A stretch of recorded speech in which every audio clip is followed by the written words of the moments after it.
This video is for prospective creators of augmented reality, particularly for those who are interested in Over, the free augmented reality app, formerly known as OVR. What I'm going to do today is look back at my first augmented reality experience that I created and apply all the new things that I've learned.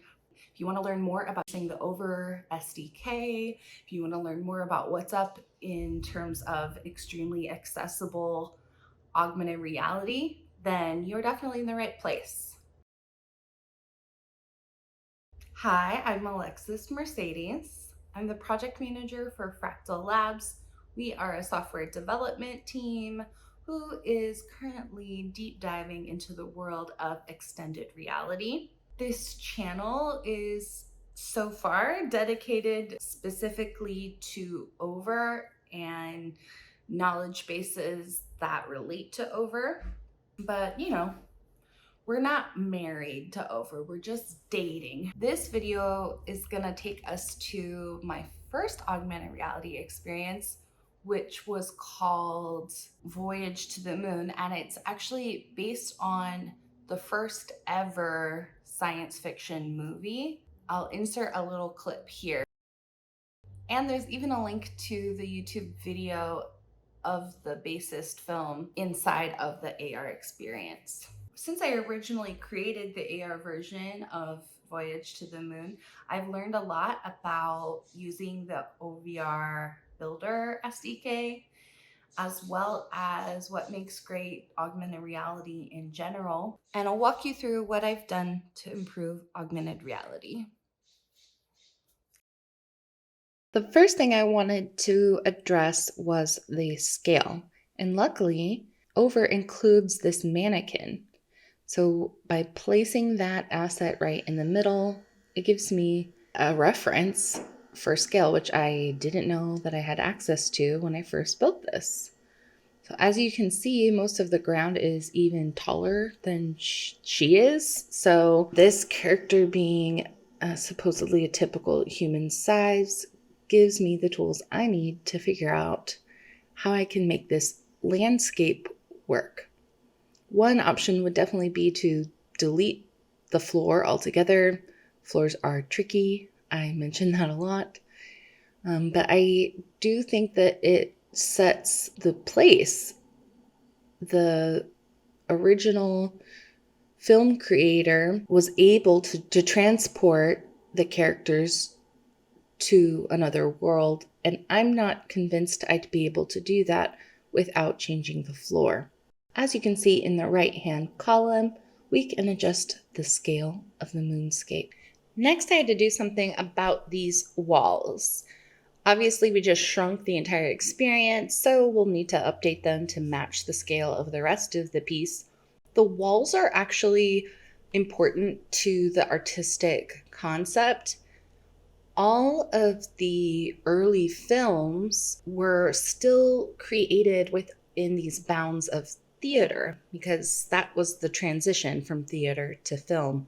So the proscenium view, the scene being set up as if it were on a stage, is quintessential to any film from that time. So as a nod to the history of the film, the walls with these large windows, or soon to be doorways as soon as I fix this, are a way to preserve the history and give the proscenium view.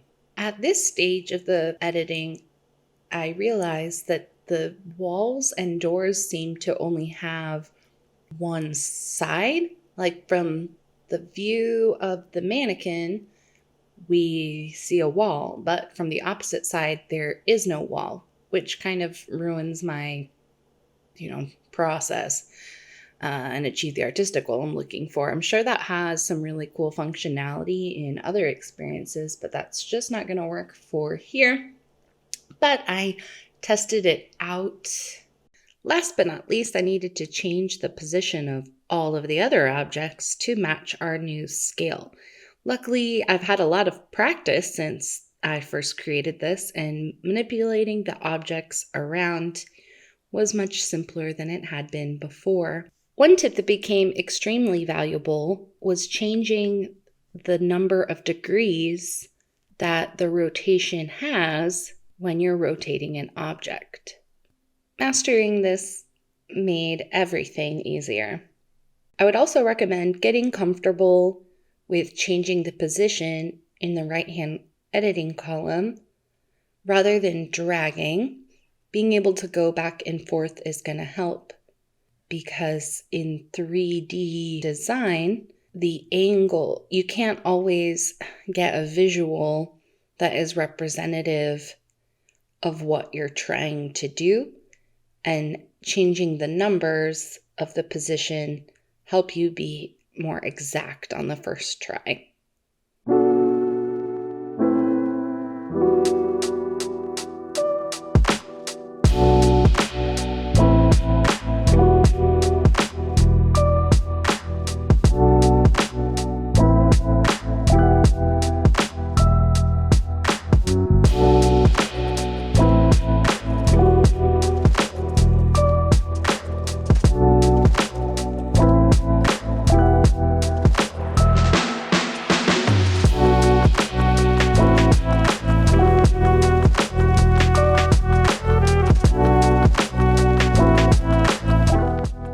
Eventually, I had all my assets into the positions that I would like them in, that it looked cool, like always rotating the angles to look at it from different perspectives, referencing those mannequins again.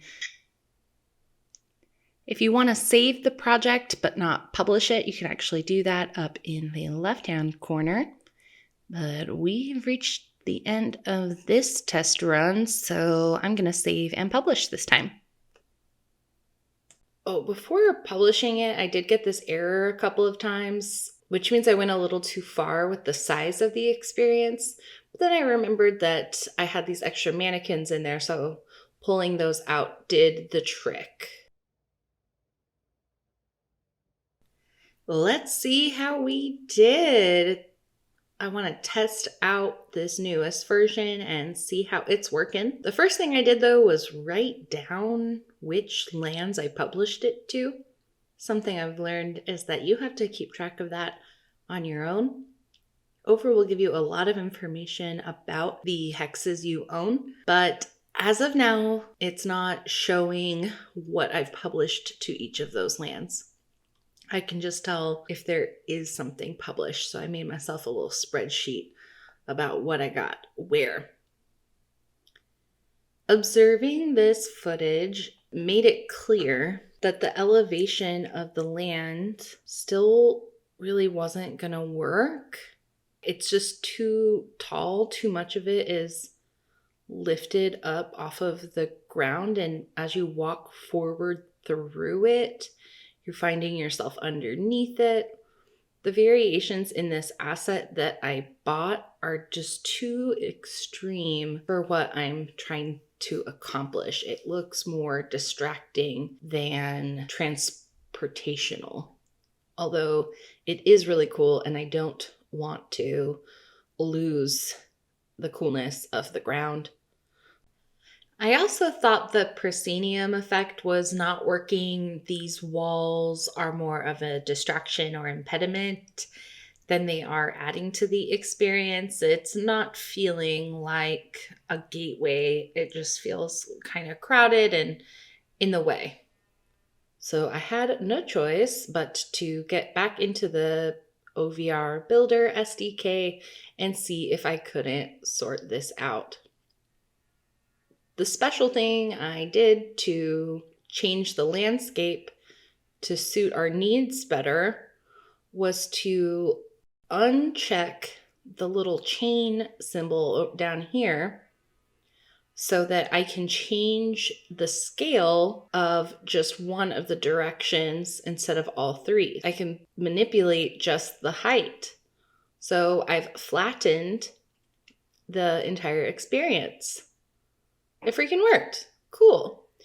The sad thing is the Earth in the distance was part of the moon landscape, since the entire asset has been squished flat, my little earth over here has flattened as well. It's like a flat disc at this point. So I cleverly moved the moon in front of it. So hopefully when you're out walking about, you can't see the flattened earth behind here. I'm not too sad about losing that as a visual. The next step was to change the giant openings so that they would be more of a door in a wall in order to get that proscenium effect. This was trickier than I wanted it to be. Like I mentioned before, the wall assets that Over provided us here seem to be just one-sided. So when you flip it around, it disappears. So you can only see the wall from the center, not from the outside, which I'm sure does have cool implications, but it's just not useful for me because I don't want to lose the proscenium effect. So I ended up having to cobble together two sides of the same wall by duplicating the assets, which made me scared because I thought that my poly count would get too high, but it all worked out. Walls are small files. What saved me in this process was a newly learned skill, and that is grouping.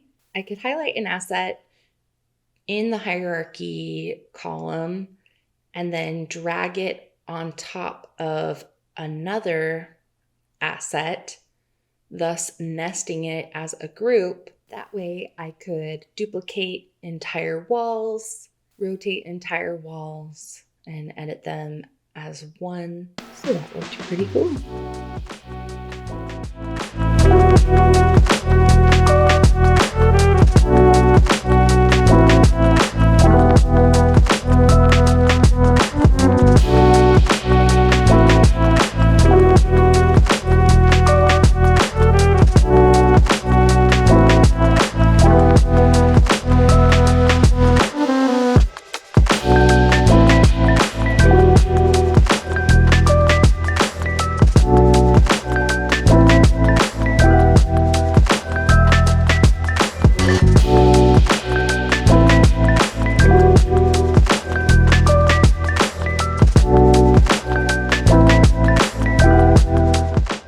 Scale is everything. Now that that has been adjusted across the board, we get the oversized mushrooms just like in the movie. It feels immersive now. The monsters had always been human size, but now the ground stays below our feet and transports us to another land, which was always the goal. This is what I did for a signpost. It just says the name of the movie in different languages. This gal I've named Celeste. She represents the scene where the travelers see this celestial being and this snow-like material falls. The snow was in our original AR experience, but it wasn't falling before. When I said I wanted to improve the Voyage to the Moon experience, that was the first thing that Austin said. If you're gonna work on that, let's get that snow to fall. And it does make all the difference, doesn't it? When I did this walkthrough, it did feel like the end, but then I realized I didn't include a name tag, which is something I keep stressing that AR creators should do in Over so that people can find your work later and find you. So I have added that since this recording took place. And the other thing I added was a collider box that takes the viewer either to this very video that we're speaking of, or the original Voyage to the Moon video, because it's also available on YouTube. If you want further instructions on how to build a collider box, which allows you to link your AR experience to the outside world, then watch our video on building a free NFT gallery. Another hot tip I can't keep to myself is the dragging option. I knew that I could click to rotate the screen as I most often do. However, it wasn't until recently that I learned the center wheel on my mouse allows you to not only rotate as you move the mouse, but also drag. So I highly recommend playing around with that feature to improve your navigation abilities here in the Over SDK builder. Last tip, the position that you have your experience in at the time that you tell Over to publish your scene will become the thumbnail that Over uses.